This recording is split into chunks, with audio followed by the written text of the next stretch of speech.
of the snare drum in jazz. I would say first, before we talk about the snare drum, let's briefly review or talk about these other elements. The ride cymbal is the center, okay? For jazz, this is the most important part.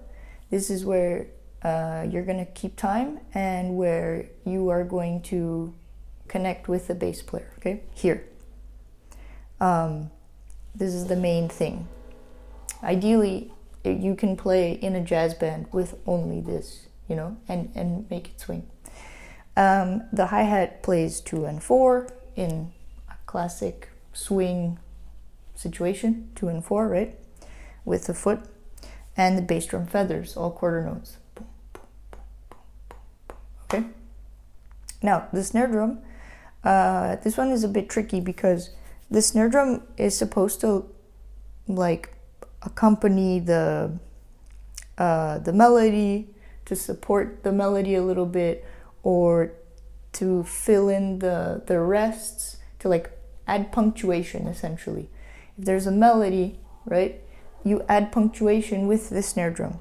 You pick your spots and then you play the snare drum in those spots. Of course, sometimes you do that with the bass drum as well. There's like a little bit of communication and patterns that you would play between the two drums. But basically, yeah, the snare drum is like a punctuation thing, right? It's like the main part of your sentence is here, right? Then you have your supporting mechanism, you have your underlying whatever, something, and then you have your punctuation here. It's important because it changes the meaning of a sentence, right? Different punctuation. So this can really make or break. Like if you have a good solid ride pattern and everything is a good balance of volume, but your snare drum is super loud, it just ruins the whole thing, right?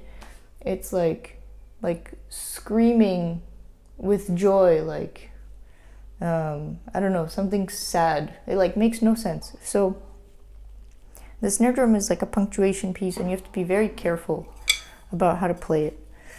I would encourage you to really practice playing quietly on the snare drum, because it's easy to play loud and it's very hard to control the volume of the snare drum. So I would encourage you to maybe even just play quarter notes, not quarter notes, eighth notes between your two hands. You can put like this pattern on the bottom and just play eighth notes in the hands.